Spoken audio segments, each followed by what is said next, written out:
past the clouds, over the dark night. She reached up to the sky of stars and caught the red-hot light of the North Star.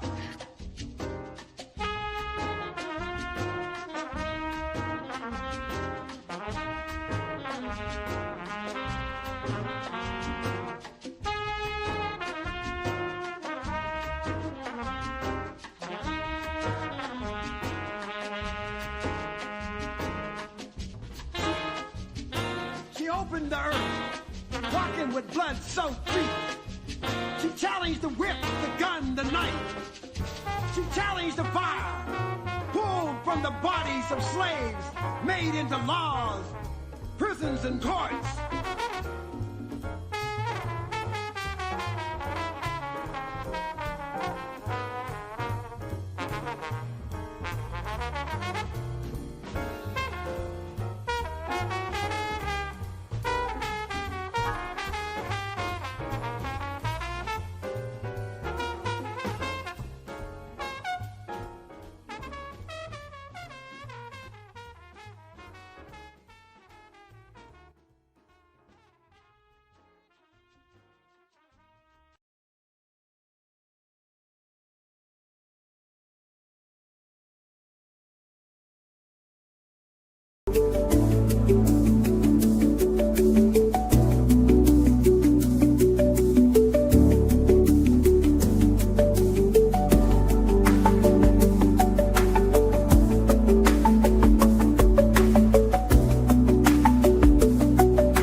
Well, good afternoon or greetings, depending on where you are in the world, and welcome as always.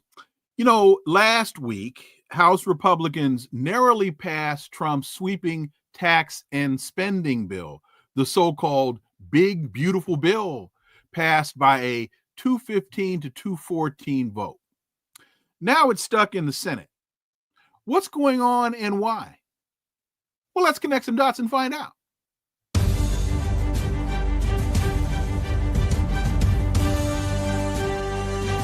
Connecting the Dots with Dr. Wilmer Leon, where the analysis of politics, culture, and history converge. Welcome to the Connecting the Dots podcast with Dr. Wilmer Leon, and I am Wilmer Leon. Here's the point. We have a tendency to view current events as though they occur in a vacuum, failing to understand the broader historical context in which most events take place. During each episode, my guests and I have probing, provocative, and in-depth discussions that connect the dots between these events and the broader historic context in which they occur, thus enabling you to better understand and analyze the events that are impacting the global village in which we live. On today's episode, the issue before us is Elon Musk pans Republicans' major legislative package this week as he leaves the White House. Two House Republicans got an earful from constituents back home on the Big Beautiful Bill. Representatives Mike Flood from Nebraska was shouted down and booed in Seward, Nebraska, and Representative Ashley Hinson from Iowa. This takes me back to, in terms of Flood and Hinson being booed, this takes me back to Thomas Frank's "What's the Matter with Kansas?" Because I think it's very important to pay attention to the fact that both of these representatives are from the Midwest, and it's also important to remember or to pay attention to the fact that the bill passed the House by one vote, and now it is stuck in the Senate. And we're having a technical issue bringing my guest up. So let me move to a couple of other points that I think are important until we're able to solve the technical problem. A judge has blocked Trump's effort to ban foreign students at Harvard. A federal judge today blocked the Trump administration's attempt to bar international students from enrolling at Harvard. And this is another example of a defeat by Donald Trump in the courts. So it does seem to be at this taping or at this broadcast that the separation of powers and checks and balances are working as designed. And it seems as though we now have the technical issue resolved. So let me take a step back and just recap this. So the issue before us is Elon Musk pans Republicans' major legislative package this week.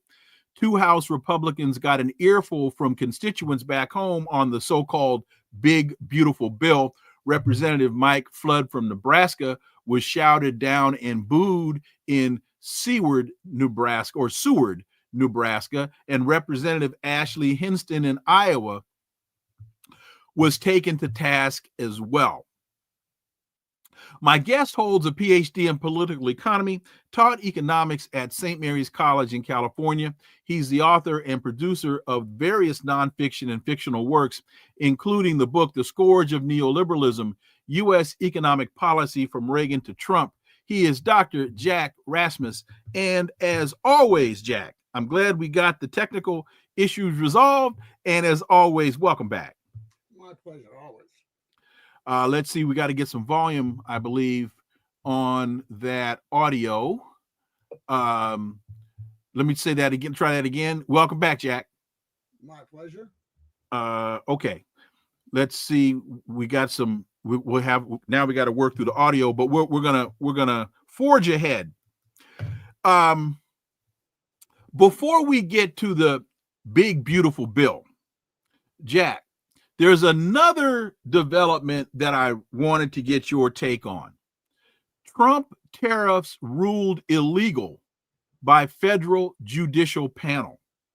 A panel of federal judges yesterday blocked Trump from imposing some of his steepest tariffs on China and other U.S. trading partners, finding that federal law did not grant him, quote, unbounded authority, end quote, to tax imports from nearly every country around the world.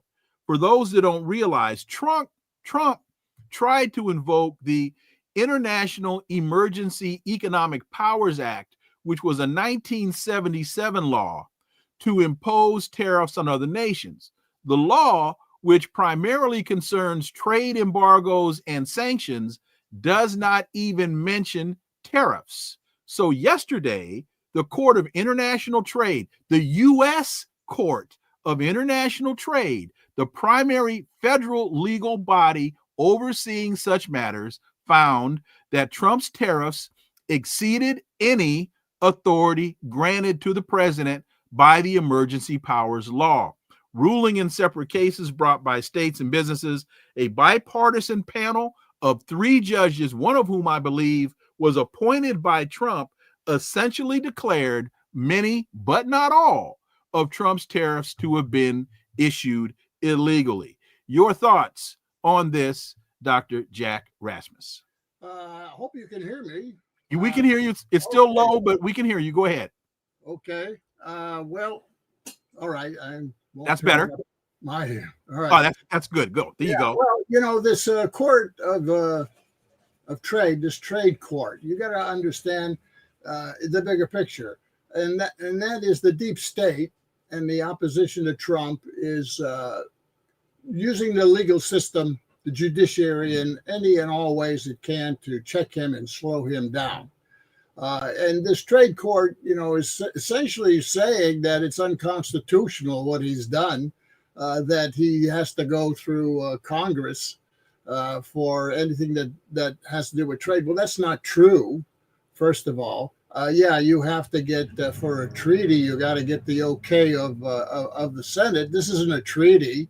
Mm-hmm. And of course, the executive has authority to do what it wants virtually when it comes to trade issues.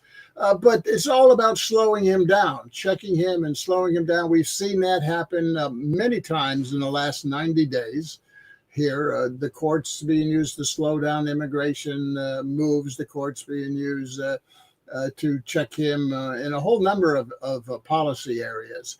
And it's having some success, you know. I mean, as far as the trade thing, they said that he couldn't impose these tariffs on the USMCA, in other words, NAFTA partners. Well, that's to some extent, that's a stronger point because there's a treaty there, right? But there is no treaty in general with regard to this 10% and whatever. The 90, you know, the NAFTA thing has been put off for 90 days. Trump backed off and said, okay, 90 days. And we're seeing a lot of these 90 days moves on a whole number of issues here because he's been thwarted. This is not an argument in favor of Trump. This is just a point to be made that you've got the deep state that is trying to check him on all kinds of fronts. The deep state, of course, you know, being the federal bureaucracy, the big four, you know, State Department, Treasury Department, Defense Department, Justice Department, CIA, NSA, DIA, all their friends in Congress and the key committee chairs, the media. That's the deep state. And they don't want to change anything, whether it's wars or whether it's policies on tariffs and trade, taxes, whatever. And what we're seeing is a fight now going on a number of dimensions here between the deep state checking Trump policies. And by the way, you know, the result, in my view, is that Trump is retreating across a whole number of lines here, whether it's foreign policy or whether it's trade policy. So, you know, that's just the context. You got to understand this court decision there. Well, see, what I interpreted the court to be saying is the law that you used as the basis for your tariffs is an overreach. I didn't interpret them to say you can't do it. What I interpreted them to say is the law that you used has nothing to do with tariffs. And your thoughts on that? Well, it doesn't specifically, but it has to do with his authority as the chief executive. So it's a debate between what applies here, tariff laws or executive authority. And they're, of course, using the leverage of, oh, this isn't to do with tariffs, therefore you can't do it. Well, ultimately, it does have to do with tariffs because that's what the issue is about. Right? So that argument is kind of a formalist argument by the court that, oh, this isn't specifically about tariffs. Well, you know, in general terms, it is about tariffs. So this is the legal, you know, bases that legal beagles fight over. Oh, this law applies. No, this one applies. So some higher court's got to make the decision whether it applies. But from what I've read in the mainstream media, the issue is also that he doesn't have the constitutional authority. Maybe that's a secondary argument. But, you know, to make things clear, only the Supreme Court can rule a matter is unconstitutional in terms of an action. And by the way, people should understand that power of the Supreme Court of the United States is not in the U.S. Constitution. That power to rule elected representatives of the people, actions, legislation, unconstitutional, that power that everyone seems to accept is not in the Constitution. It was usurped in 1803 by the Chief Justice Marshall at the time, saying, oh, we got the power to declare legislation unconstitutional. And you got to understand who was Marshall. Marshall was the Secretary of State of the very pro-business Adams administration before Jefferson took over in a kind of a revolution in the 1800s, right? And Adams put his buddy, John Marshall, in the Supreme Court before, as the Chief Justice, before Jefferson even took office. And the whole idea was to thwart the legislation, the populist legislation of the early Jefferson regime.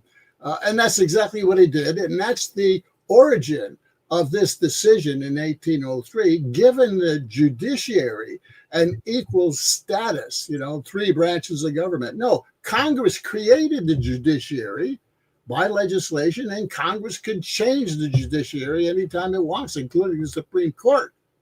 It doesn't really have the power under the Constitution. It simply usurped that power. That's just a sort of related aside point that people should understand, that the judiciary, and this is what this issue is about, really, fundamentally, can the judiciary stop, thwart, check, prevent elected delegates of the people from making decisions, And that case was Marbury v. Madison. Marbury versus Madison, right? That was where the Supreme Court decided they are the final arbiter of the Constitution. Right, and that's why this thing that you see is another indication of a constitutional crisis brewing in the country here over what's the authority, the extended authority of the judiciary versus elected representatives of the people. Because in democracy, the people are assumed to be sovereign. They delegate that sovereign in elections to their representatives. Well, these court justices, aren't elected. Right? Supreme Court and federal courts, they're not elected. So that, in terms of pure democracy, no one has delegated their authority to them, as opposed to elected, unless we're going to elect the Supreme Court, right? Well, which isn't going to happen. And final point on this, one of the ironies here also is during the Obama administration, you heard a lot, and through others, but it was very vocal during the Obama administration about activist judges. The conservatives were all up in arms about activist judges. We have to do something with these activist judges. And now that the courts are deciding against Donald Trump, now the conservatives are screaming still about activist judges because they're on the losing end of some of these arguments. And to me, the hypocrisy of this is. Wait, you got to understand that the judiciary gets appointed by whatever regime is in power, Democrats, Republicans, and there's a huge number. And every time one takes over from the other, Democrats, Republicans, they appoint a huge number of judges. So there's out there in the judiciary, there's very much pro-Trump judges and very much anti-Trump establishment, deep state, whatever, Democrat Party, mainstream media judges, right? And you can cherry pick whoever you want if you want to pretty much raise an issue in the court injunction or whatever like this going on. Pick it, cherry pick your judges, and the political parties know who's their judges and who's not their judges. So it's not as if the judiciary is a unified thing in terms of its politics. And you can see that in the Supreme Court. It's very much split, right? And just because language is important, Zhao Yun, Supreme Court justices are elected by presidents. I should say appointed. No, they are nominated. Supreme Court justices are nominated. In fact, technically, potential Supreme Court justices are nominated by the president, and they are approved by the Senate.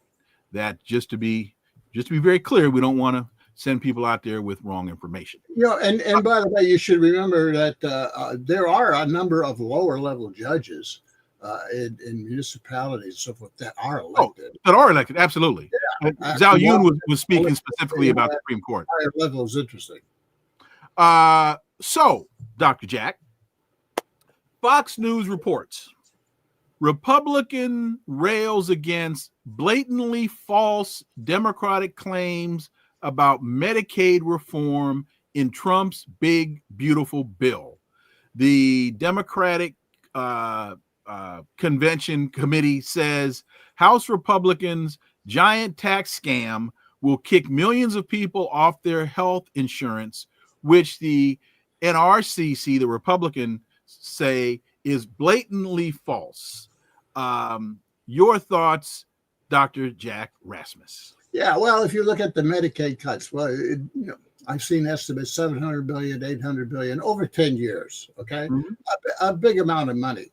What's actually in the bill on cutting Medicaid? Right, you got to understand that the Medicaid originated to support single moms with children, right, and then the very disabled who couldn't work. Right, that's Medicaid, and over the years here, last couple of years, especially under Democrats, more and more single men of working age, in other words, no kids, right, not disabled necessarily, of working age, but making maybe unemployed or making poverty level wages or something, have been added to the Medicaid system.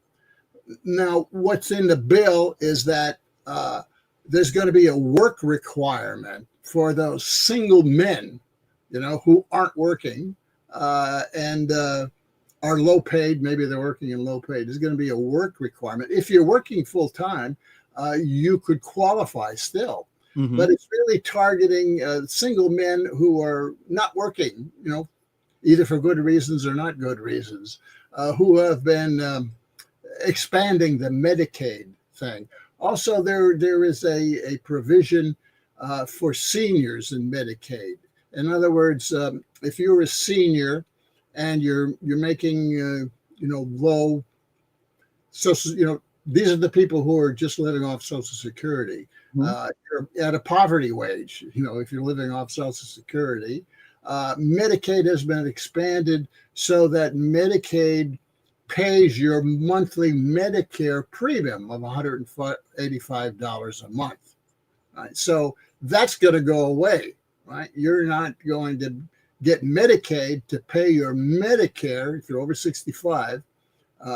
So you can be on both Medicare and Medicaid. Mm-hmm. That's going away. When you talk about 10 million or whatever, $185 a month, and then you talk about 10, 20 million people, maybe single men between 1864, who are collecting Medicaid. That adds up to a big thing.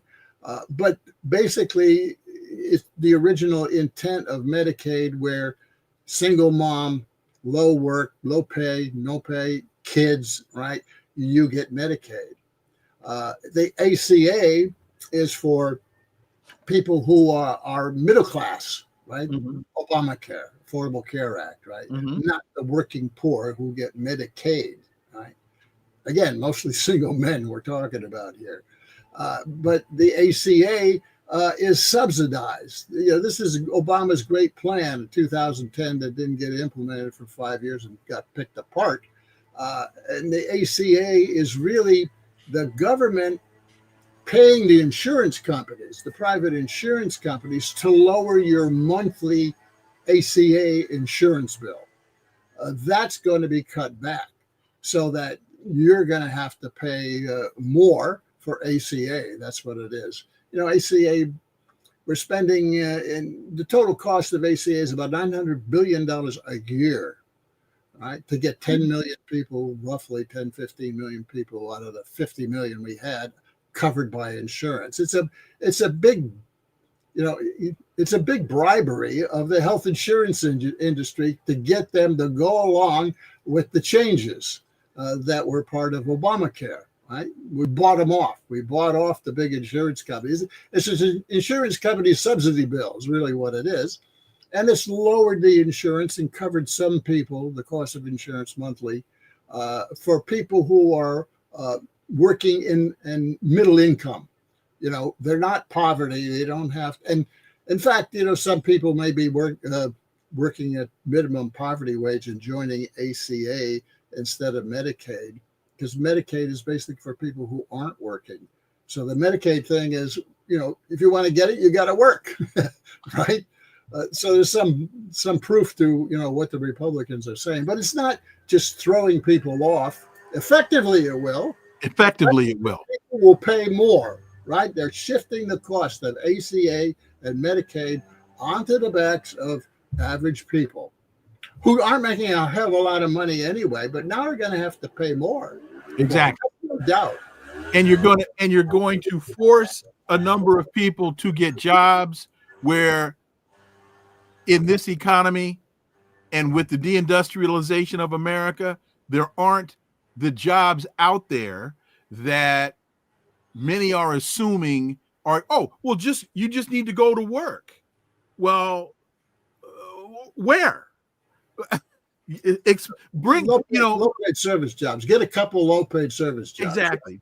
But so I say bring the jobs back, and then you would have a and I'm not saying I would still agree with it, but you would then at least have a stronger argument to say you need to go to work because there are jobs out there, when in fact we know that is not true. And I just want to also, for folks, to clarify a point that you made that is very important, and that is Barack Obama ran on healthcare reform, and that is not what we got. We did not get healthcare reform. What we got was health insurance reform. To your point, they bought off, because when Obama got into the Oval Office, the presidents of some of these health insurance companies went to him and they were very clear. If you think you're going to pass this single payer healthcare reform, we will sink you. And that's when single payer morphed and healthcare reform morphed into health insurance reform, which went into the coffers of the insurance companies. Right. There's a few items that the Democrats used to really pitch Obamacare to the populace, and that was, obviously you get covered until you're age 26 if you're a dependent, okay, and pre-existing conditions. Those were the two things that they really sold, right? But what the insurance companies got was $900 billion a year. They got bought off in exchange for Obamacare, and in exchange for that $900 billion, they set their base premium rates lower than the market, and the government paid them the difference so that they would still get the market rate in terms of profits and so forth. But you're going to understand the healthcare industry, I think, is either the number one or number two largest expenditure lobby in Washington. The defense lobby may be bigger, but the health lobby is right up there, including the pharmaceuticals.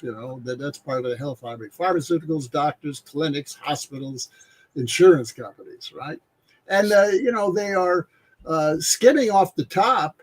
We have the highest cost healthcare in the world. They're skimming like 20% almost of total GDP every year goes to these companies and that sector. 20%. Europe, which has different forms of healthcare, right? National healthcare or insurance, pays about 10% of their GDP. We pay twice. And we have, for most of the populace, lower quality healthcare. Correct. But the lobby is so entrenched. It's like that lobby, the military industrial complex lobby, and the Zionist lobby. Right. Those three. They run the government. Whatever they want, the congressmen jump.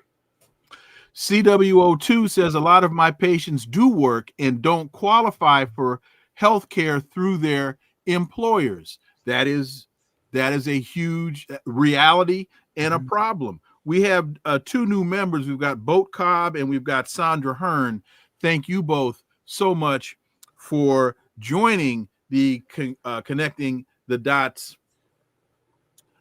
club. Thank you very much for doing so.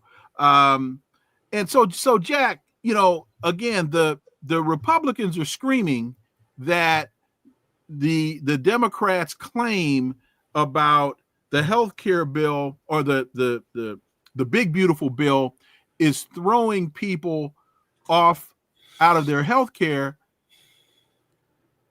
That is true, because as a result of the work requirements, as a result of requiring re-enrollment to shift from once a year to twice a year, to provide additional income and residency verifications and all of these other requirements that they're adding to the process, people will fall off the rolls.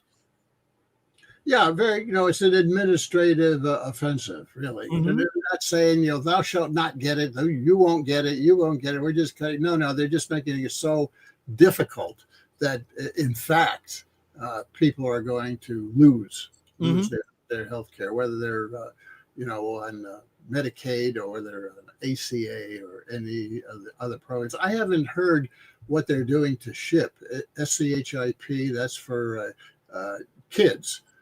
Kids of the working poor or the unemployed can get coverage. There's those three programs: Medicaid, SHIP, and ACA.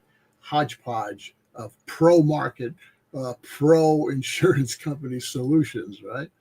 I haven't heard, but I'm sure that there's something in there too. And it's also important for people to understand that this analysis is coming from the Congressional Budget Office, which is a nonpartisan entity within the government that does this type of analysis. And this is the data that they are providing. This is not Jack or I giving you our opinions. There are a couple of things that in this bill that make sense to me, such as no tax on Social Security. Trump vowed to eliminate tax. That's not. No. I was getting to that. That Trump on the campaign trail vowed to eliminate the tax on Social Security to people with disabilities and older adults, but that did not come through in the bill. So that one point to me raises the question. So much of this has to do with extending these previous tax cuts for the wealthy, but you have a problem with removing a tax on Social Security. That income was already taxed, by the way, when you earned it.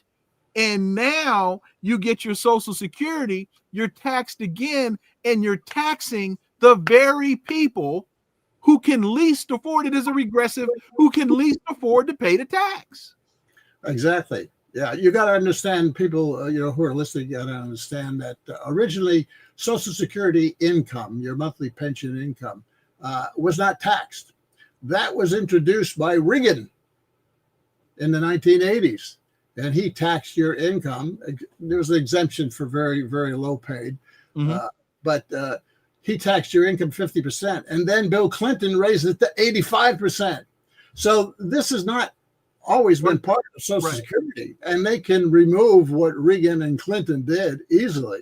The problem is to eliminate taxing on Social Security monthly benefits will cost $550 billion over 10 years.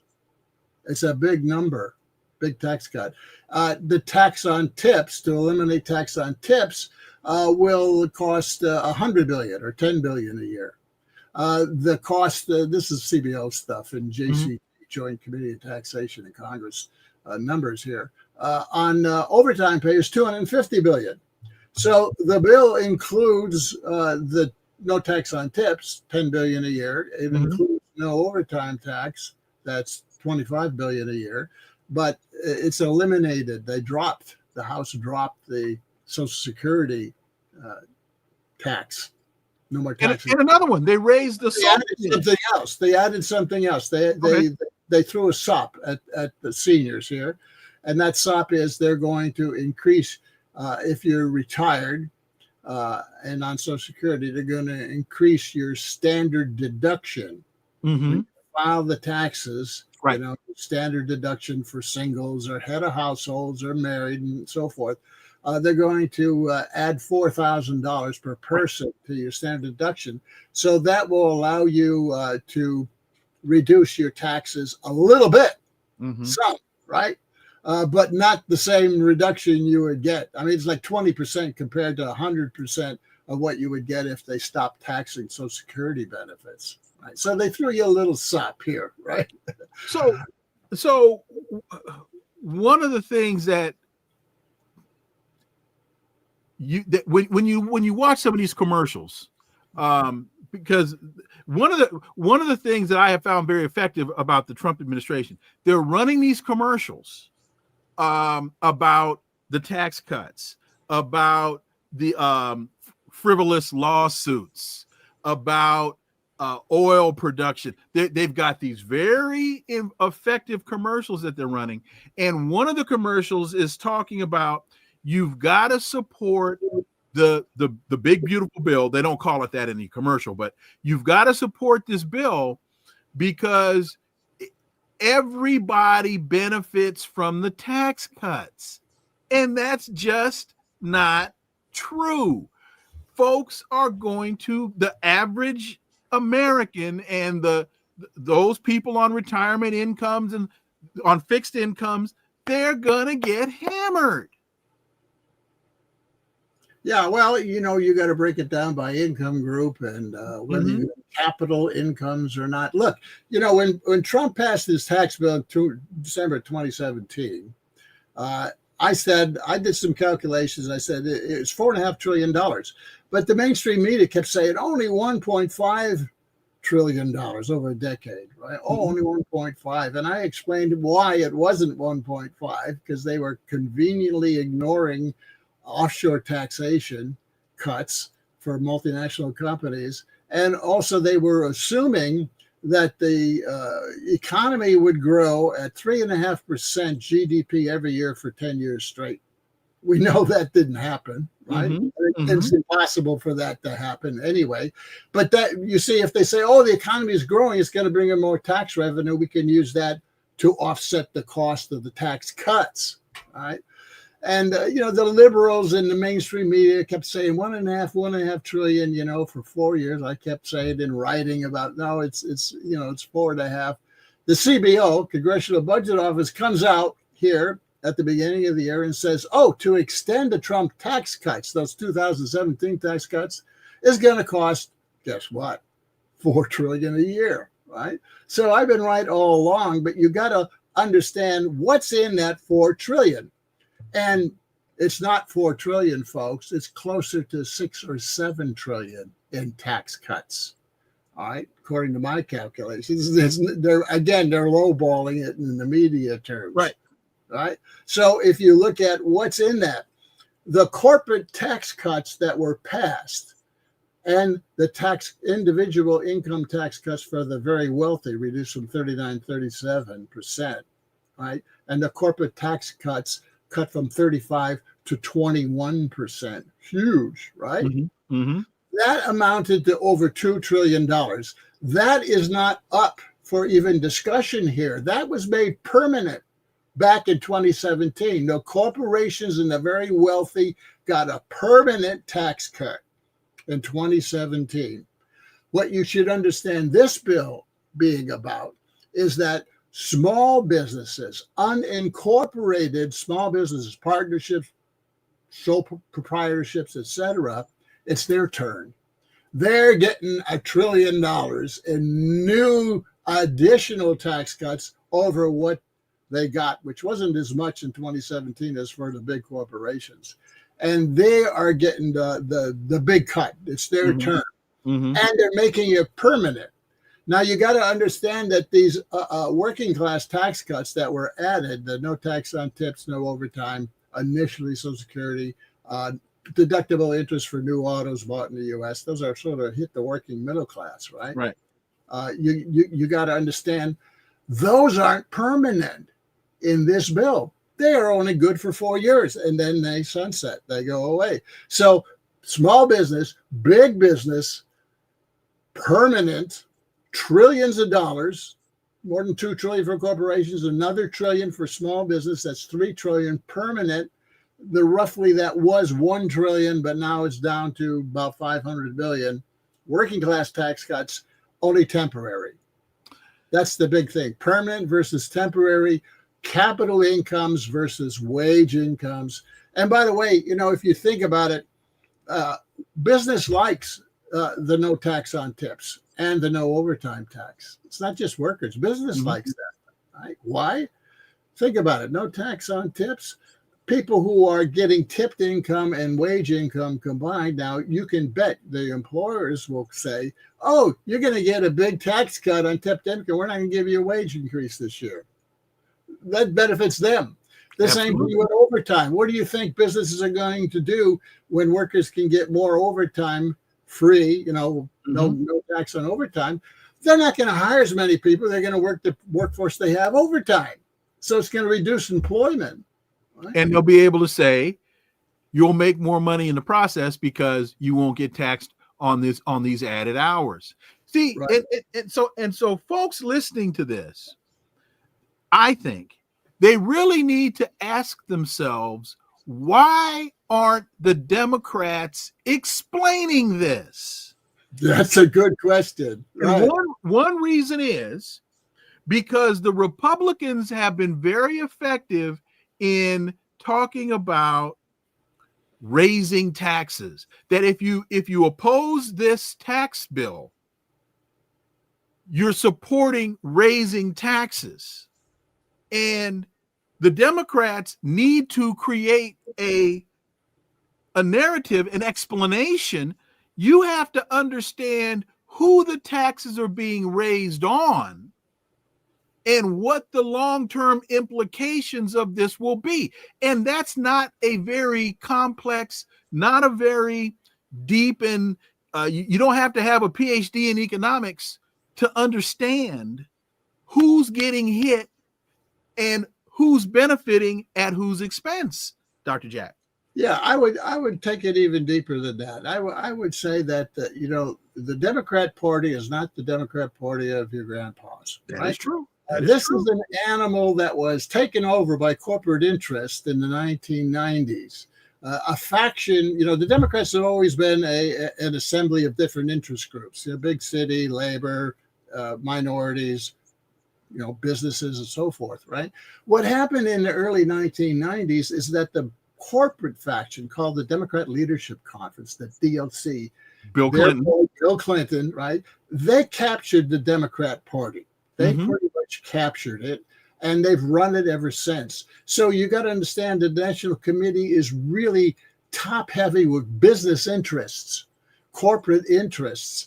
Ronald Reagan would be a Democrat today. Oh, yes, he would, definitely, yeah. And you can see that in the positions that the DNC takes and the party takes. Look, when Trump passed his tax cut, $4.5 trillion, Democrats came in office after that. They could have reversed. They had control of the House and the Senate and the presidency. They could have reversed some of the worst elements of that $4.5 trillion, the pro-corporate $4.5 trillion. They could have reversed it. They didn't. Biden didn't touch it. He didn't want to. They talked the talk, but they didn't want to do it because the Democrats, the corporate control of the Democrats now, they like the Trump tax cuts just as much. And where is Biden from? And where is Biden from? He's from Delaware. Yes. Oh, the corporate state, the state where most corporations are incorporated in Delaware. You don't become a senator of Delaware unless you're totally vetted by the big banks. There you go. That's that simple, right? There you go. And no one from Delaware makes any economic initiative proposals, right? So you got to understand the Democrats in this last election didn't say anything or provide any support for the idea, no tax on tips, no tax overtime, no tax on Social Security, right? You would think the Democrats would jump all over that. They were really silent because they're not for that stuff either, right? They're not for working class tax cuts. They talk the talk, and when they're in power, they were in power all branches of government under Obama the first 2 years. They're same thing under Biden. What'd they do? They did diddle. What they've done, what the Democrats have done, because they don't champion the working class anymore or the middle class, In reality, they talk, but they don't do anything, right? What they've done is replaced economic issues with woke issues. That's how you got to understand the Democrats in the last 2 decades. They've made woke and identity politics so they don't have to talk about economic issues anymore. That's why they're totally out of whack right now, by the way. I mean, that party is in deep trouble. And they're afraid not recover because it's still run by the same people, the same pro-corporate interests. Now, there are people on the fringes of that party who's trying to talk about, classical Democrat issues, whether it's Sanders or Ro Khanna or all these people, right? But they're not getting anywhere within the party. It's the same old group that's running that show, and they are out of touch because the working class and middle class want some changes, and they're not getting it. The Republicans are talking to it and throwing crumbs. That's the reality. In fact, one of the ironies here, there's in terms of the working class. Well, first of all, the Democrats are running from the moniker tax and spend Democrat. That was a label that I want to say Ronald Reagan may have been the one. Yeah, he was. Yeah.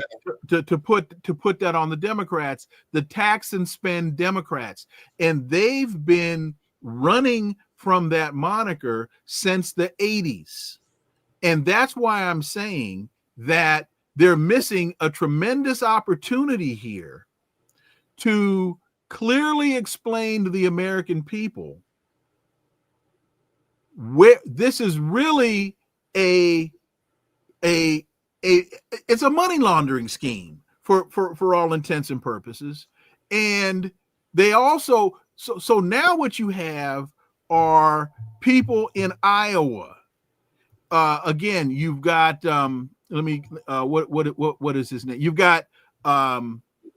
got Representative Ashley Hinson in Iowa getting blasted, a Republican getting blasted at town hall meetings for supporting this bill. You have and I forgot his name in Iowa getting blasted Republican for supporting this bill. And so these folks are saying, what in the world are you doing to me? Mike Flood in Nebraska. So this is the heartland of America. This is the basis of the MAGA movement. And these folks are now saying to their representatives what Democrats should be saying. Yeah, well, you got to understand the Republican Party is part MAGA and part big business, right? And that's what you're seeing, the clash now deepening. Steve Bannon and others are talking about these issues you're mentioning here. Look, as far as the tax and spend thing, they both do the same thing. Both parties do the same thing. Under Trump, how much did the national debt increase under Trump, his first term, right? From 18 to 20 or 16 to 20, 2016 to 2020, how much? $7.2 trillion. Tax cuts and spending increases. Most of the spending increases were virtually 80% for defense, okay, and another 20% to get the Democrats to go along, on social programs, right? So $7.2 trillion. How much under Joe Biden? $7.7 trillion. So both of them are spending and taxing big business, tax cutting big businesses, and creating the deficits and the debt the same. There's no difference between them. If you look at the national debt in 2000, how much was the U.S. national debt in 2000? $5.5 trillion. How much is it today, a quarter century later? $37 trillion. $37 trillion. How much is it going to? Even before the Trump tax proposal, the CBO estimated in 10 years by 2034, the national debt will be $56 trillion. That's before the tax cuts, right? $56 trillion. How much are we paying interest on the bonds that we have to sell in order to cover the deficit every year? we're paying big bondholders, corporations and wealthy people, global and in the US, we're paying them $1 trillion out of our budget every year now. That's going to 1.7 trillion, according to the CPO, right? How can you spend 1.7 trillion and over $1 trillion on the Pentagon and 1.4 trillion total defense and cut taxes and not see the deficit and debt continue to balloon? You can't. We'll see. It's a fiscal crisis that's brewing here because they're cutting taxes. The economy is not growing like it used to in decades previous, and they're spending more and more on the empire that they can't afford anymore. That's why, you see all these proposals to cut costs through NATO and USAID and all that. They can't afford it anymore. The empire's entering a period of crisis as well. The American empire, I'm talking about, right? So fiscally, they drove into a cul-de-sac here. And both parties are part of the same game. They got the same policies. They just spin it differently to the people that get elected. That's the only difference. And here's the question that folks listening and watching this conversation need to ask themselves. With all of the debt that you've just explained, is your quality of life getting better? And the answer is no. It's getting worse, because another element of this big beautiful bill, they're pushing more of the costs down that the federal level was covering. They're pushing more of that cost down to the states. So what does that mean on a practical level? States are going to have to contribute more to cover for Medicaid costs. Where's the state going to get the money? You're going to raise your taxes at the state level. They're going to raise your taxes at the state level. Right. So here's some very practical examples of this. You have a child in high school. You've got two kids in high school that want to play lacrosse. They want to play football. They want to be in the band. Now you have to pay $75, $100, $150 for additional extracurricular fees. You have a kid that's in school and interested in art. Well, now you have to pay, and your kid's in public school. Now you have to pay art class fees. A lot of the things that were covered by the school when I was in school, shortly after the dinosaurs stopped roaming the earth, are now borne by the parent. That's already the case. It's just going to go up more. No, that's my point. And that started to the great degree under Ronald Reagan, because they cut what were known as revenue sharing programs. The federal government used to send money to the states in revenue sharing programs and block grant programs and other kinds of programs where the state could access money, and that money would cover a lot of the expenses that the state incurred. Now, thank you, Ronald Reagan, and thank you, Bill Clinton, and thank you, Barack Obama, and thank you, Joe Biden, and thank you, Donald Trump. That money slowly has been stripped away. And you're now, even look at the Easy Pass. Look at what you have to pay now for toll roads, where there weren't. Why? Because the state has to enter into agreements with private sector companies to build roads, because the state can't afford to do it anymore. Yeah, you gotta understand all the talk about, we're going to eliminate the education department. Really what that is they're going to dump the cost of education onto the states. The federal government pays, depending on the school district, somewhere between 20-30% of the cost. So now the states are going to have to cut either, as you pointed out, the services they provide, and it's the school districts in the inner city that are getting hit hardest, right? Because those that are out in the country can pay more to play football, right? They can pay more for art, but the inner city folks, their wages, they can't afford. I mean, they're having trouble covering their damn rent, you know? Rural school districts, for example, they don't have it. Many of them don't have access to the internet. Something as simple in 2025 in the United States. And if you're in a rural school district, there is a great possibility that your child does not have access to the internet. Yeah. Come on. And we're angry at China.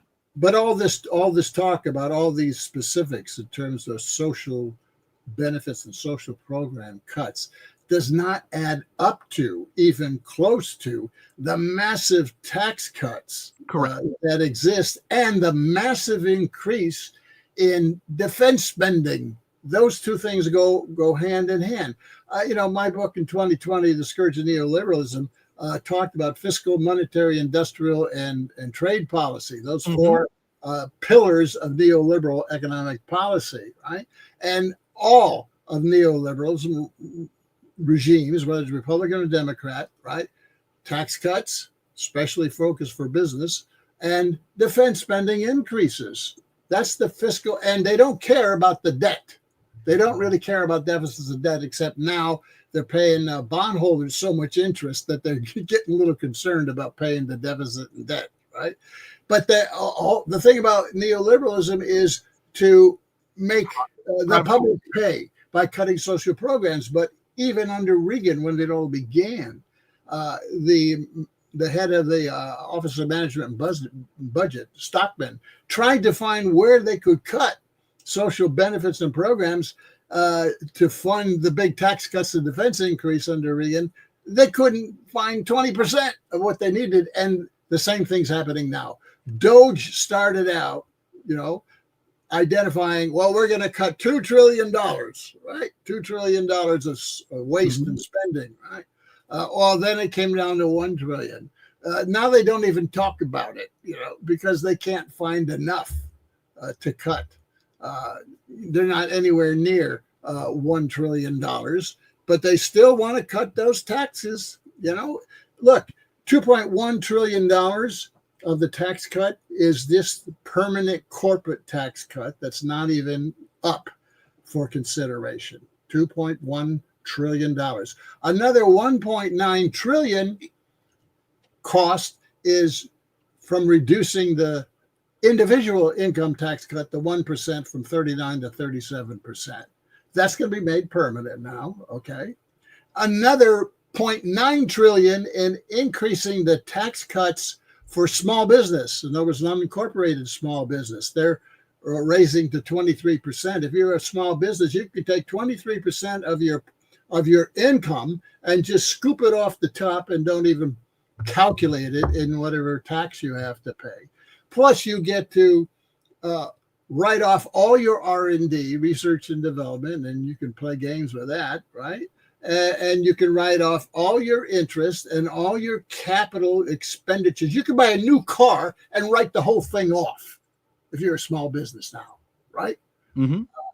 That's over $5 trillion just there. And we haven't talked about the other tax cuts or the working class tax cuts, right?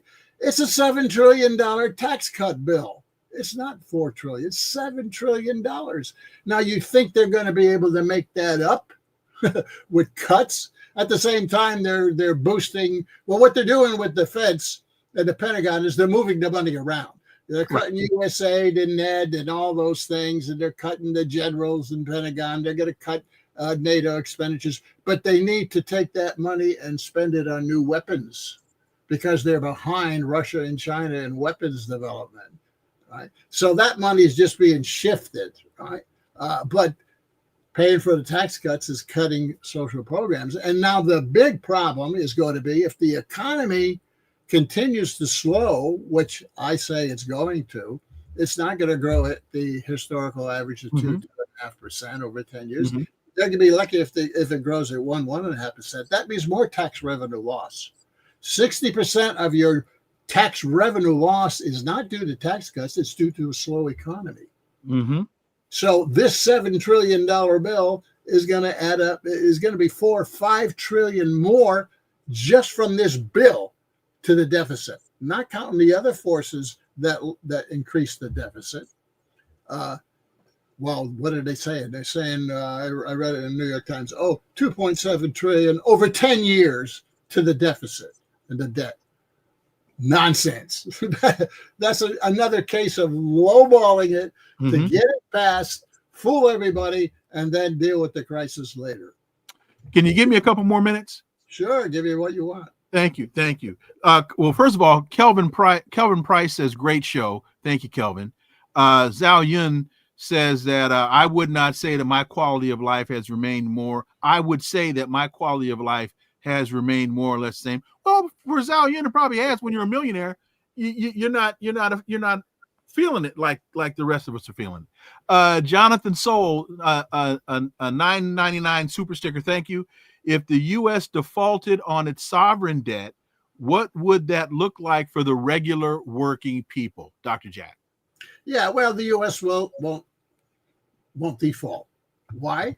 Because the U.S., if it can't pay, default is you can't pay the principal and interest, right, on your debt. That's what default is, right?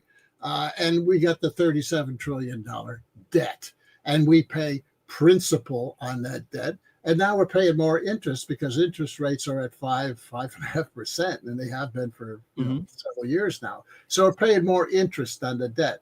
Default means you stop paying interest on the debt, or maybe interest and principal on the debt. That's default, whether it's private or government. Will the U.S. government ever default, not pay its bondholders? No way, Jose. They're going to print the money to pay the bondholders, because if they don't pay the bondholders won't buy the debt in the future, and they won't be able to cover their deficit every year that they've got of $2 trillion. So there's no way the U.S. will default. It will print the money electronically, whatever. Make sure it keeps paying those bondholders, because if they don't pay the bondholders, the whole house of cards collapses, including the dollar. The dollar will collapse if it defaults and they don't pay the bondholders. But the U.S. can pay the bondholders. The U.S. is not like Bangladesh or Argentina, right, where it needs dollars to carry on its business. Because it prints dollars. But it can't create dollars. The U.S. can create dollars, and they will. Or crypto. That's the next thing. Instead of dollars, they're going to create crypto, government digital currency. That's the next way of doing it. BL says #stop Trump. To that I say, so then what's the result? Because one of the things that I think has been consistent through this discussion is it's not Trump. I just wrote a piece. Democracy fails like bankruptcy, slowly, then suddenly. And at the end, I say, one of the mistakes that we make is we see Trump as the cause. He is the culmination. He is not the cause. He's the culmination. So BL, #stop Trump. I'm not saying you're wrong, because yes, Trump needs to be stopped. But once you stop Trump, look at it as a four-way stop at an intersection. You stop the traffic going north to south. Well, what are you going to do with the traffic going east to west? Because it's the same traffic. Dr. Jack. Yeah, well, my analysis of Trump is the following, right? You got to understand that Trump is a response. His policies are a response to the growing crisis in the economy and the global empire of the U.S. As I said earlier, the U.S. cannot afford the empire as it is structured. It can't afford 800 bases around the world, subsidizing Europe and NATO, all their costs of their defense. It can't afford USAID and NED and all the soft power funding, all the NGOs and so forth. They're not producing any results for the U.S. And the U.S. is facing these threats from China and from the BRICS, right? And Russia and whatever. And it realizes, and the Trump segment of the capitalist class in this country realizes that they've got to shift their focus to China and the BRICS. And they can't keep throwing money away and wasting it because it's unaffordable. It's not producing the results they want, and it's unaffordable anymore. So they are cutting and restructuring global economic relations. You got to understand the trade thing is part of this too, because we run a huge trade deficit with 4 or 5 very big segments of the world economy, Europe and China and Japan and so forth. And that's dollars going out that aren't coming back. So we've got to do something about that outflow, that cost in the trade deficit, just as we do with the military waste, right? And somehow we got to bring, this is their thinking, right? We got to restructure the whole thing, restructure the empire, focus on what's really strategic, which is North America and the Pacific, right? And Europe, stop paying for their wars, because the Europeans are addicted to wars. Their whole history for 400 years is war, war, war. They've given us 2 world wars, and they're trying to stoke another one with Russia, right? Let those tribes pay their own way from now on. This is what they're thinking, the Trump, and that's how they're restructuring it. And domestic policy, they're trying to restructure the cost as well. They're trying to cut out what's not profitable, what's not generating GDP, which is a lot of these social programs, and focus on business, because it's a capitalist system, and subsidize business more to invest in the U.S. to generate the economy and the income to reduce the deficit. So you see, Trump is an attempt to save neoliberalism, is what he's doing, right? I think he's going to lose, and we're already seeing, because the deep state and those interests are blocking him right and left, and he's not going to be able to pull it off. Now, embedded within that big strategic domestic shift are, his attempts to get back at people, who went at him with lawfare, and of course, his pet thing about the wall and immigration. That stuff is embedded in the really big picture, which is the economic crisis that's brewing in the U.S., right? They've got to stop it somehow. And the smarter capitalists realize that. They've got to restructure the system. Now, this isn't the first time that the U.S. capitalists have restructured domestically and globally. That's what neoliberalism was about in the crisis of the 70s, the whole restructuring that occurred under Reagan. What was neoliberalism? It was to tame the labor movement, the unions, and the social movements at home, and to check the competition, global capitalist competition, which was Europe, especially Japan, and the Soviet Union. It succeeded.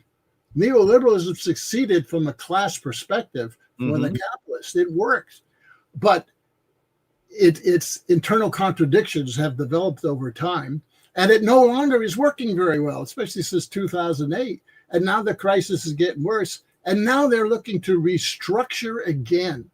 And by the way, the restructuring occurred after World War II, even before neoliberalism. It occurred in World War I. The U.S. capitalists and imperialists know when there's opportunities or crises, and they engage in this restructuring. And this is, I think we're in the beginning phase of the next restructuring.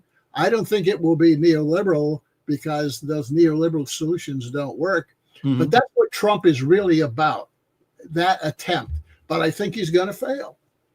A couple of things before we get out. One, Peggy Parks Miller asks, what's the solution? And this is where, Peggy, that's a great question, because I say all the time that I'm a social scientist. Dr. Jack Rasmus is a social scientist. I'm a political scientist. He's an economist. You ask us the same question, you're going to get different answers, because we're trained to view the world through different perspectives. So I will say, as a political scientist, Peggy, what's the solution? Well, first of all, we structure as a representative democracy. So that means that we elect people who go to Congress to make decisions and establish policy based upon our input and what we send them there to do. Too many of us have abdicated our responsibility as citizens. So basically, we're getting what we've elected. We're getting what we have voted for. And we have fallen into this false construct, this binary thinking.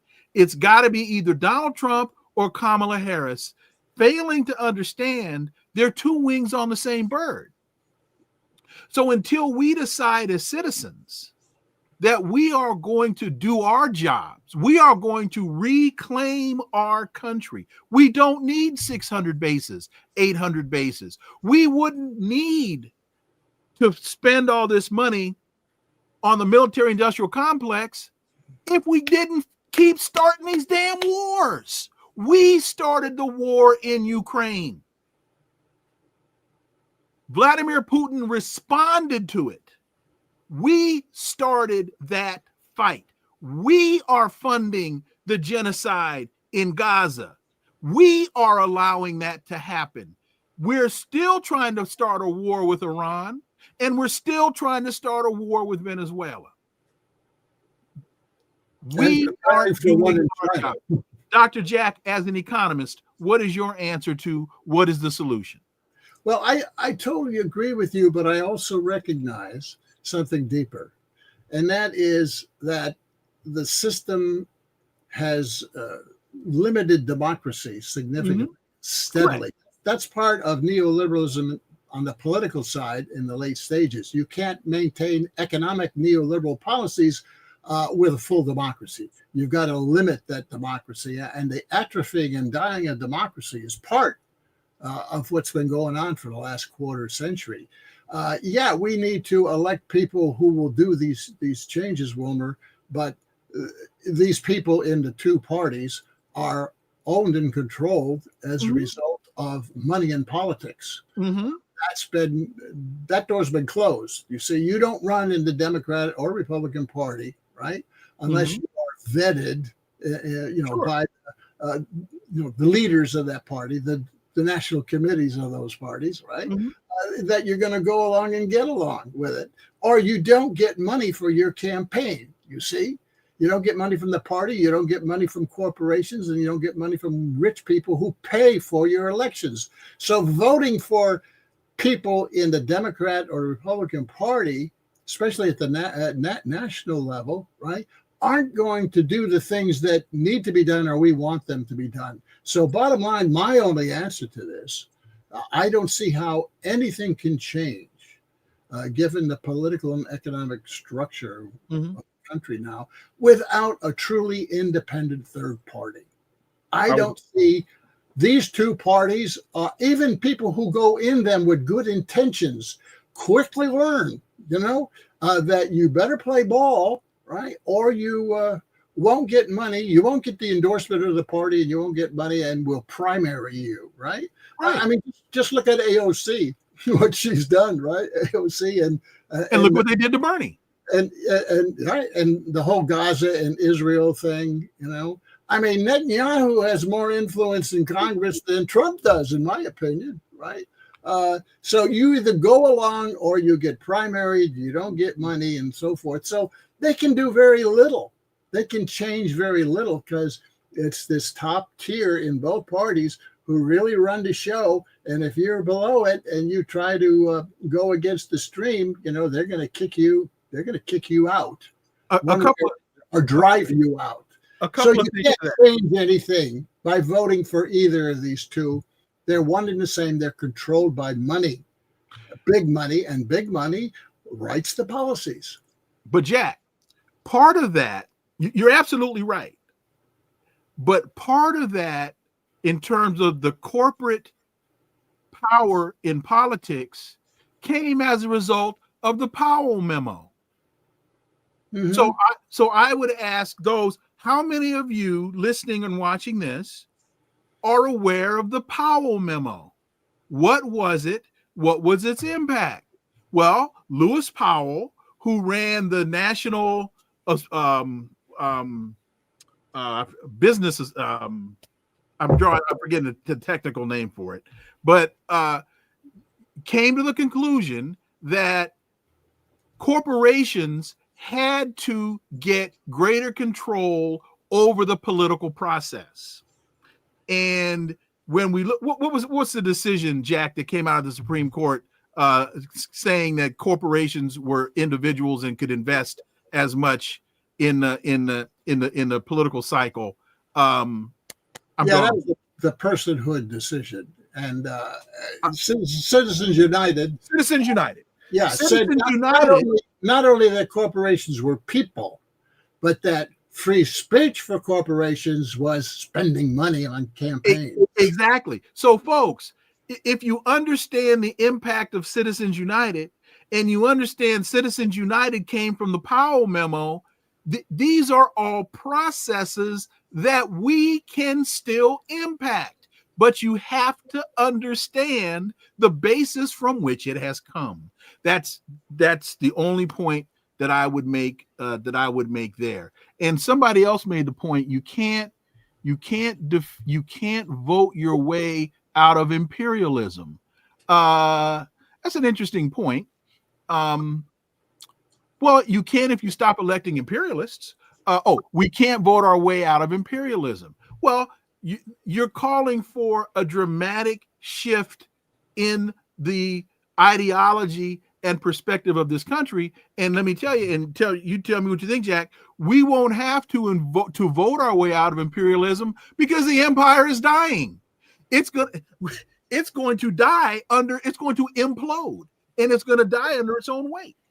Well, let me just comment on that last point. Yes, the empire, and I'm writing a book now later in the year, it'll come out, called The Twilight of American Imperialism. And very clearly, the U.S. empire, global economic relations are in decline, especially since 2008, okay? Accelerating since 2022, right? And the economy is in trouble, deeply structurally and cyclically, et cetera, because you need money to fund the empire. You see, without money, you have no empire. I mean, historically, think about it.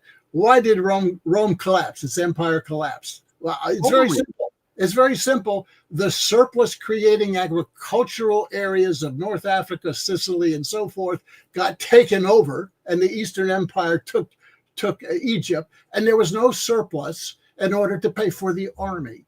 And that's when it began to decline. They started hiring barbarians, and it collapsed. Okay. The same thing with the British.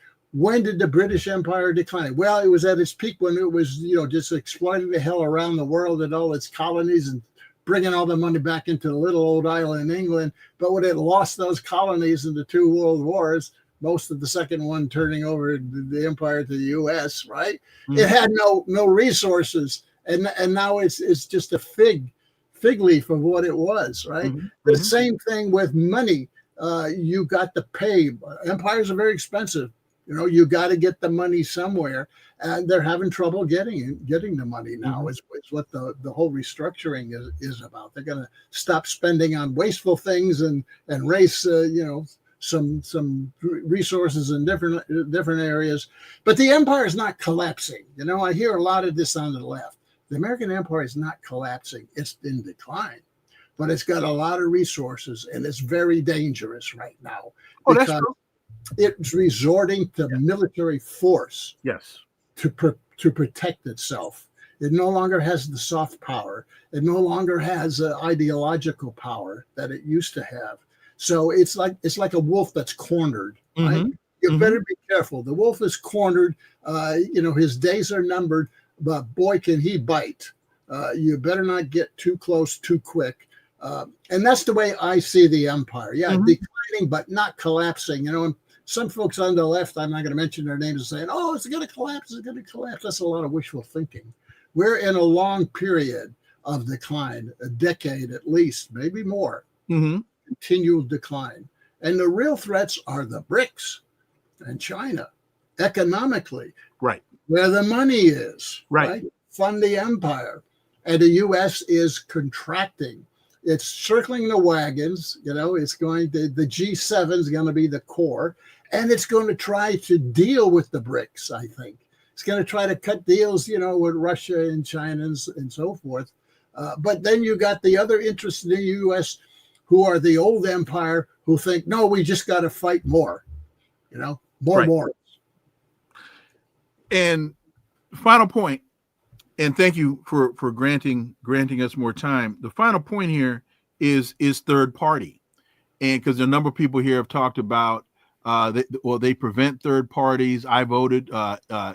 Elvira says I voted for the Green Party. Jill Stein, and one of the things that I thought I would see as a result of this past election, I thought I would see greater turnout for third-party candidates. And I was surprised that I did not see more. But what I heard from a lot of people was, oh, if I vote third party, I'm wasting my vote. If I vote for Jill Stein, I'm wasting my vote. If I vote for Dr. West, I'm wasting my vote. Well, in my opinion, with that thinking, you're playing the short game. Because if you had been really looking at this long term, what would have happened with in the boardrooms of both parties if they saw 18% turnout for third-party candidates? In fact, you might have wound up with a different outcome because those votes wouldn't have gone to Trump. They blah, blah, blah. So this idea, we have to change the narrative about the need for third party and the viability for third party. But so long as we keep telling ourselves we're stuck in this binary decision of Republican or Democrat, so long as we keep thinking in that context, we're going to continue to get what we're getting. Yeah, well, the two wings of the corporate party of America, Democrat, Republican, are very clever. And you could see it in the last election. What did Trump do? Well, he threw some crumbs and he said some things to the working class and the ethnic groups, who were really discontent, made them believe that change would come again for them. And of course, we're seeing that change is not coming, right? Americans have short memories, they keep thinking 4 years later, well, okay, they keep believing these lies and these promises that, look at the last 40 years, they don't deliver on them at all. Or if they deliver, they throw you a little crumb, that doesn't stop the long-term decline in your standard of living and your situation. Yes, it's very difficult to create a third-party alternative in the system that's so biased against the whole thing. But what's the alternative? The alternative is, a violent revolution. That's not going to work, at least not current I can see. Is there any other median ground? Oh, the only median ground is, we're going to go in and reform the Democratic Party. No. Sanders. Nonsense. Right. You're not going to reform those people, right? You're certainly not going to reform the Republicans, right? They will contain you and eliminate you. You go into those parties. That's the third alternative that's not going to work. Look at what happened to Bernie. You're right. Bernie was always a shill for the Democrats, I believe. I don't doubt that. But my point is when Bernie in the first election got to South Carolina and they said, well, Bernie can't win. Bernie was winning. Oh yeah. Yeah. And Hillary Clinton and Debbie Wasserman Schultz made a decision to undermine Bernie Sanders. And folks, that's not mythology. That's documented by the emails that came off of the server. So that's my point. That was all engineered, by the way. That was engineered by the Democrat National Committee to stop Bernie in South Carolina. Correct. Because the Democrat Party is very weak in South Carolina and is clearly manipulated by Claiborne, right? And they had it all planned that they were going to stop. And he was winning delegates everywhere. They were going to stop him there, and then everybody would jump on ship, in favor of Biden. Everybody. So let me do that. And then it happened again, with Biden in the fake primaries at the beginning of this year.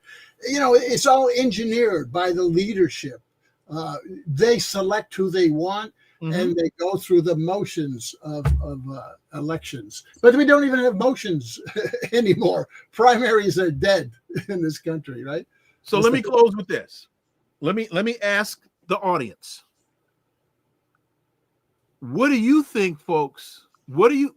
First question is your standard of living the same or worse? Very few of y'all can say it's getting better, because if it's getting better, you're probably not listening to this show. Is it the same or is it getting worse? And if it's getting better, please say so. What do you think is going to happen? And what do you want to happen? And Jack, if you want to stay, you can. If you need to go, I understand. I just wanted to see. You know, I can chat with you as long as you want. But you know, my comment to that is that they've been cutting back working class, middle class incomes for quite some time. You know, they offshored the good jobs in the 80s and the 90s. Mm-hmm. They gave us low-paying service jobs. They let you add 2 jobs, and then they bring in the gig work. You know, they can add those in. Then they allow other members of your family, particularly women, to work, so you could grow your family income, even though your wage income was not growing. Right? Contingent labor. They shifted benefit costs and everything. They're very clever. And then they allowed you cheap imports, right, from China, which offset your lack of wages. So there were other ways that they placated the working class income-wise, right? But since 2008 in particular, it's been a steady decline. If you look at real wages after adjusted for inflation, clearly everyone's going backwards, going down, and you're paying more for benefits and so forth. But what's about to happen now is the cheap service jobs that they let you take a couple and gig and all that stuff, that's going to go away in the next decade. Just like manufacturing jobs were offshored before, the cheap jobs, the solution of previous decades, is going to go away. Why? Artificial intelligence is targeting simple decision-making service jobs. It's going to eliminate those jobs. How much? Well, Goldman Sachs research says 300 million jobs are going to be destroyed because of AI. Because the whole thing about AI is using software to replace simple decision-making service jobs. What's going to happen to folks who can't even get the low-pay jobs and cobble a couple of them together? What's going to happen to them? The jobs aren't going to be there. Are they going to give you universal basic income? No, they're not going to do that because they got the huge deficits and debt. Right? I think we're next decade, we're heading for a real escalation of the pressure on the working class and the middle class, the same thing, right? We're heading for a real economic crisis of income and consumption in this country. That hasn't hit yet. We're at the beginning of it. Millions of jobs are going to disappear because of AI. That's a big threat.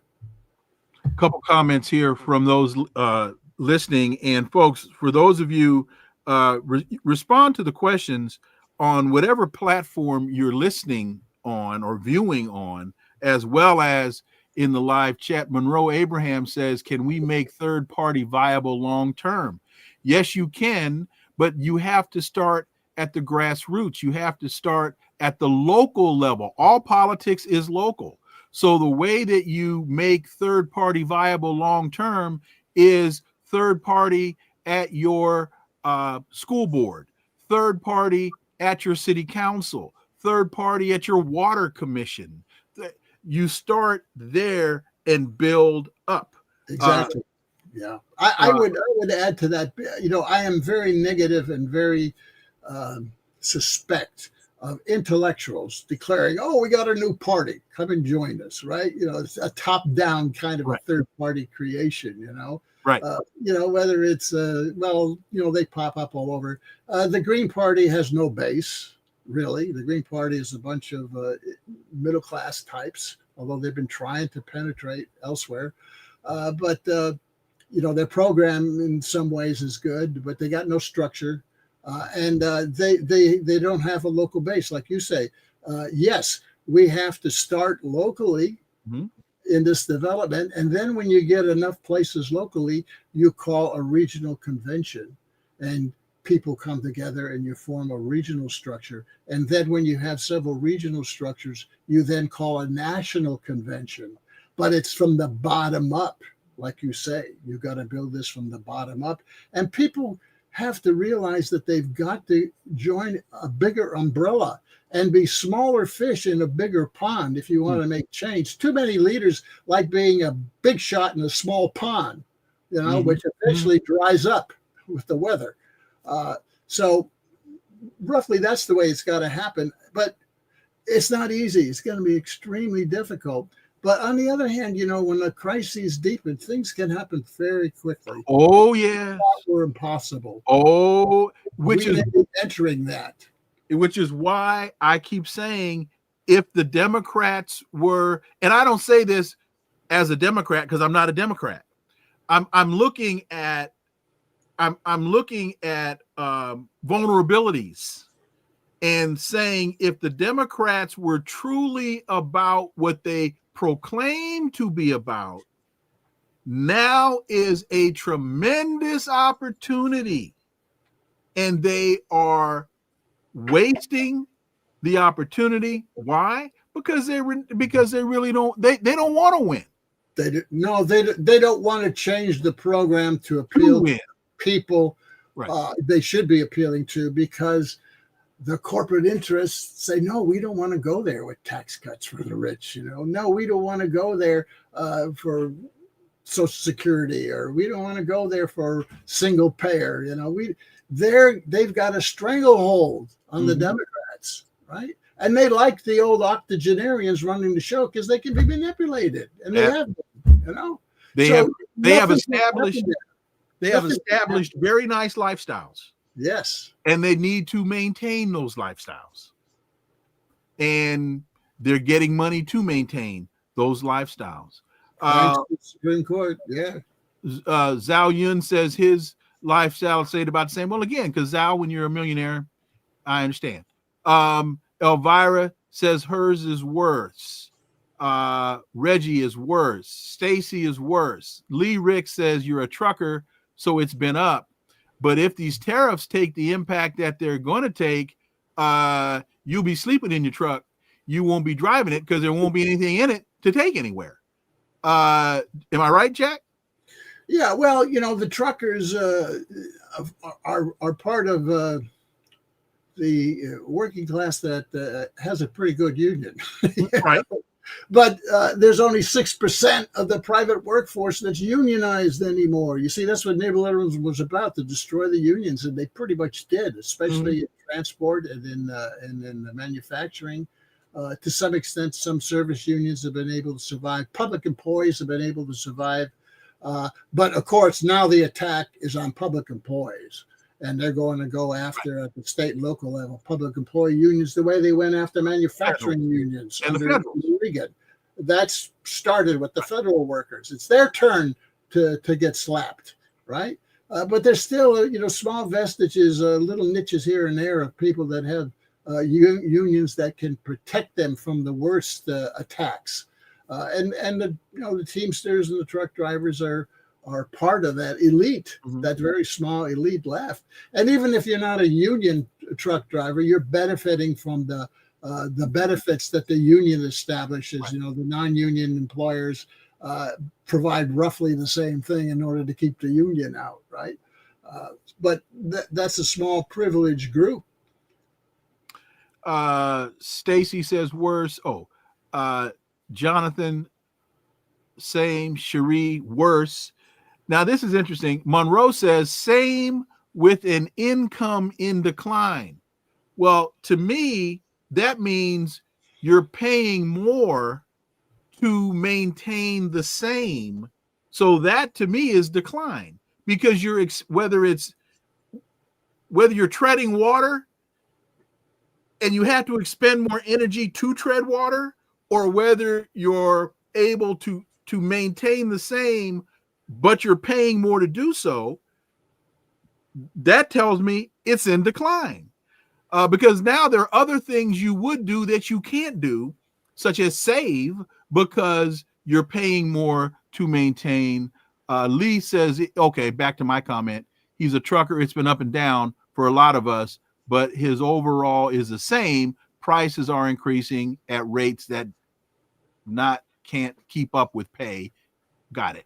So, well, I would add, Wilmer, that the working class suffers from what John Maynard Keynes, the great economist, called wage illusion. You get a 4 or 5% wage, and the government says, "Oh, inflation's only 3-4%," and you think that you're treading water at least, right? But inflation is lowball. I've talked about this on my show significantly. CPI is lowball. PCE is even further lowballed, right? There's actually far more inflation than they like to report. And your real wages are actually lower.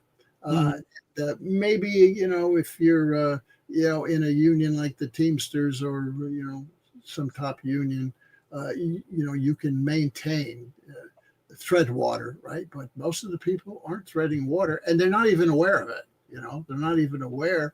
And little ways they make adjustments. They maybe don't buy as much of this at the store as they used to, or they go longer before they buy a new car, or they repair their old car, or they change their old oil, or all this stuff. There's lots of ways that middle class, working class folks adjust, and it doesn't seem like things are going backwards, even as they may be. And to that point, and we'll end on this. First of all, those of you listening on X, we really wanted to hear from you all. I know there are a number of you all out there listening on X. We really would have loved to hear from you. And Jack, one of the indicators to me in my well, first of all, let me make 2 points. One, I live in Montgomery County, Maryland, which has some of the highest property taxes in the country, but we have phenomenal facilities, public parks, libraries, our public schools. We get more than most for what we pay for. I say that to say higher taxes aren't necessarily a bad thing if you're getting something for your money. You're making an investment. And so when I go out, when I used to play softball, I loved going out. Man, it was like playing in Candlestick Park. I mean, it wasn't as cold, but I mean, it was the fields are maintained. The swims, the aquatic centers that we have. I mean, we get more for our money than most. So the Democrats, they shouldn't be running from this tax issue. They should be attacking the tax issue. And the other point is, one of the things that I've noticed about the decline in quality of life, think about over the last 5 years. I'm just picking 5 years the number of places you used to go to do business that are no longer there. Sears, gone. JCPenney's, gone. If you're a barbecue fanatic, where you used to go and get your barbecue supplies and all those, a lot of the places, a lot of the small sporting goods stores that you used to go to in that strip mall down the street from your house, gone and not coming back. And to me, that is a very clear sign of decline in quality of life. Jack, I'll let you take us out. Yeah, well, it was a very good discussion. I enjoyed it. And by the way, you mentioned people from X who are listening. Just to let you know, if you've been following me on Lex, one of the many thousands, I've just been locked out of X for bullshit reasons. And, I'm not posting, and I'm trying to figure out how to communicate back to my thousands. I'll call Elon Musk. I'll talk to Elon. Yeah, talk to him. Would you tell him, they're still censoring people. Mm-hmm.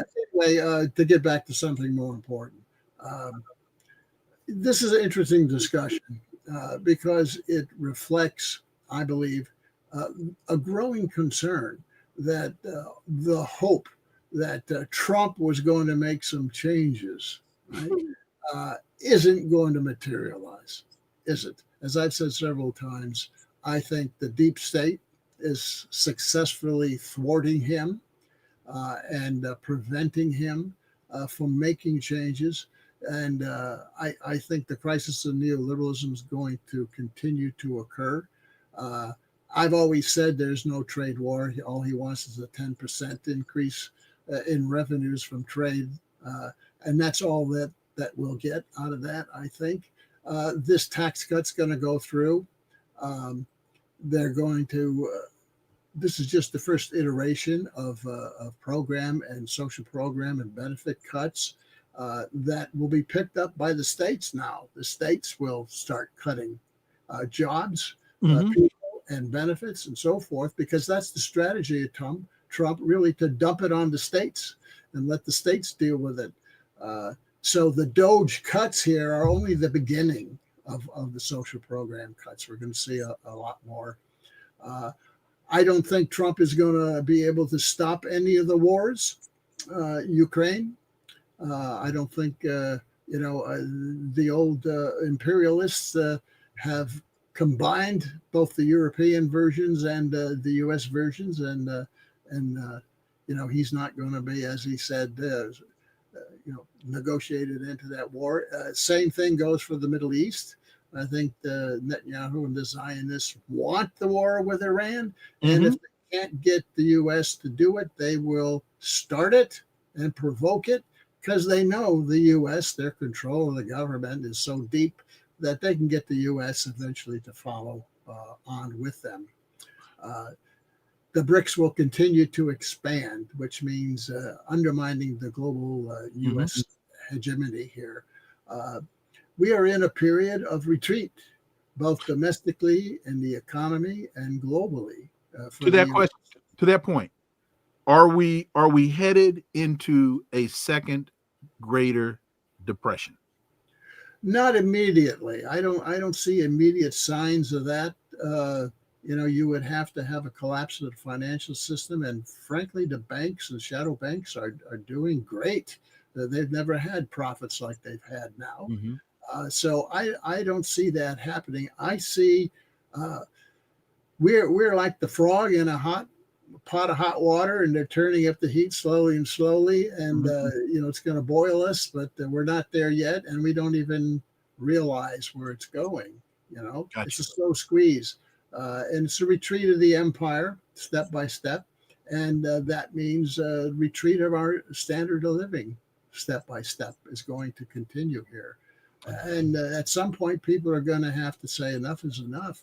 And although as difficult as it is to form an alternative third party, the only solution is to contend for the institutions of power in this country.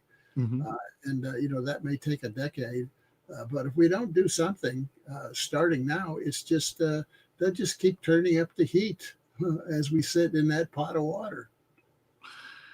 AM, a club member, thanks Dr. Leon and Dr. Rasmus for this masterclass in our economy.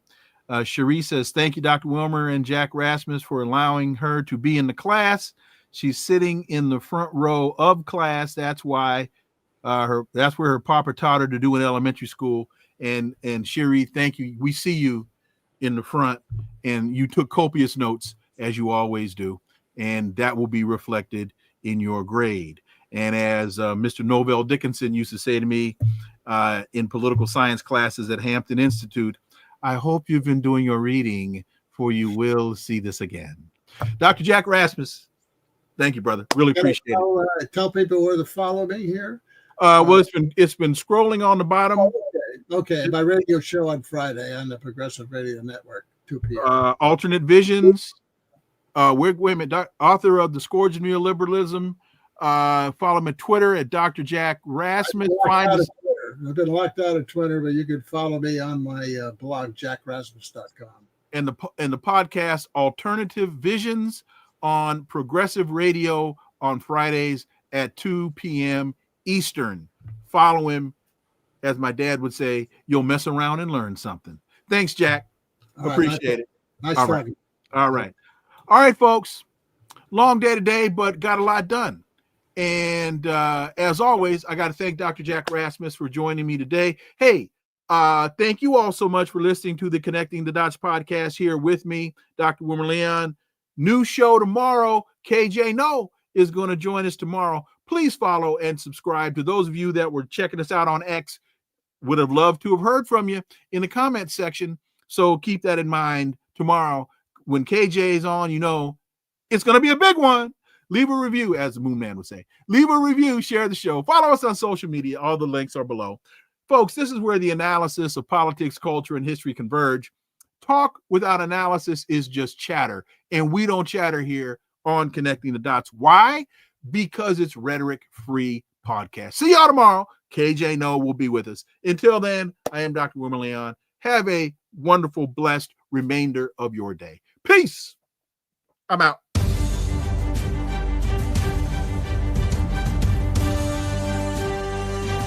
Connecting the Dots with Dr. Wilmer Leon, where the analysis of politics, culture, and history converge.